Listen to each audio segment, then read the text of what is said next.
Faly miarabantsika tsiray avy indray tratrizao alahady fa 13 volana jolay izao. Tonga ao amin'ny fandraisantsika ny mofinaina indraytsika amin'ity maraina ity. Manasa anao naraka izany hatramin'ny farany. Mialohan'izany nefa hivavaka isika. Ry Tompo-Andriamanitra eo, mbola velom-pisaoranao izahay tratra izao maraina izao indray. Misaotra anao Tompo ao izay mbola miay anay hatrany. Misaotra anao izay manaiky iainao anay ihany koa. Fa na dia anatin'ny mahampanota anay aza izahay, dia ianao kosa dia tsy mitsahatra manatsotra ny tanànao mba ahafahanay manakaiky anao. Mangataka aminao izay mba hamela ny fahadisoana sy ny heloka rehetra, ary koa hamindra fo aminay ka handrotsaka ny fahasoavanao aminay tsirairay avy. Tompo fitosy hery avy aminao hatrany mandrakariva izahay, ary koa aoka ny tanànao mahery azona anay, tsy ho lavo, tsy handahoanao, fa ho eo aminao mandrakariva. Anaran'i Jesosy, amen. Lohateny mofinainantsika androany dia manao hoe mpanorona ny fiangonan'Andriamanitra.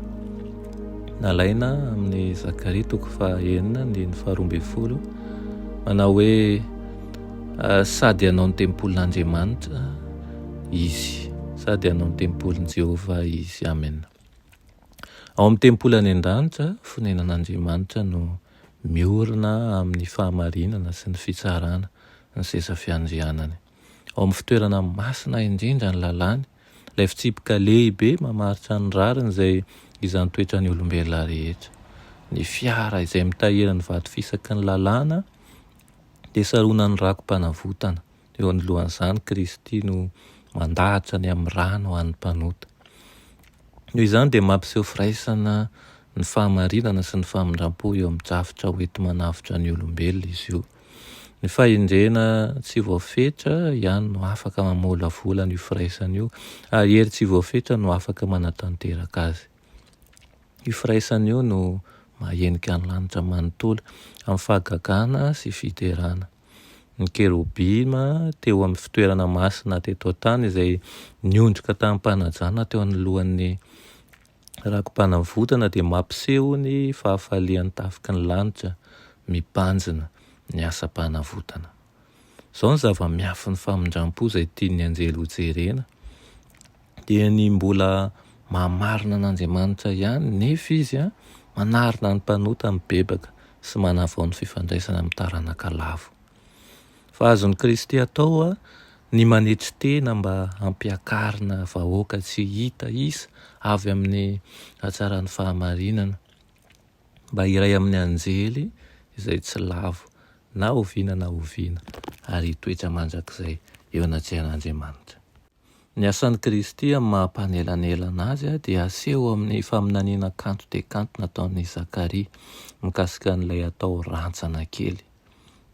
Hoy ny mpaminany manao hoe izy no hanao ny tempolin'i Jehovah, ary izy hitondra voninahitra ka hipetraka sy hanapaka ny eo amin'ny seza fiandrianany rainy, ary ho mpisorona eo amin'ny seza fiandrianana izy, ary hisy fisainam-pihavanana amin'izy roa. Hitantsika izany amin'ny Zakaria 9:17.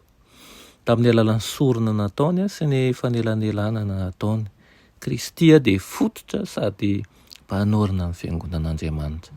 Lazain'ny apôstôly Paoly hoe izy ny fehizoro indrindra, ao aminy no irafetan'ny rafitra rehetra, mitombo tsara ho tempoly masina ao amin'ny Tompo, ary ao aminy ho izy no miaraka orina koa ianareo ho finenan'Andriamanitra amin'ny fanahy. Hitondra voninahitra ho anao anie izy, hitondra faliana ho anao anie izy, ary hitondra hery mpanavotana mba hanana toe-tsaina tahaka an'ireo efa tsy ao ambany fanaporetan'ny Satana intsony, fa tahaka ny olona izay fanavotan'Andriamanitra mandrakariva isika. Noho izany aoka isika handeha tahaka ny zanaky ny mazava, hanana fifaliana mandrakariva na dia misy ny zavatra manahirana, satria notsika sy tokontsika, fa Kristy izay voaomby tamin'ny hazo fijaliana dia efa nanafaka antsika ny amin'ny fanandevoan'izao ota rehetra izao. Amen. Rainay masina tsara indrindra, mbola misaotra anao ny amin'izany tenao izany, amin'ity maraina ity, ianao ilay nanorina ny fiangonana no hitodianay ankehitriny. Tompo tarito ny fiangonanao, aza vela isy io ho very, aza vela isy ho azo ny fampianaran'ny diso ihany koa, fa oka ianao mandrakariva ny toetra, na eo amin'ny mahafiangonana mitoetra ny trano fiangonana, na izahay izay fiangonana hitoeranao, ka raha oka ho amasinina mandrakariva izay. Anaran'i Jesosy, amen.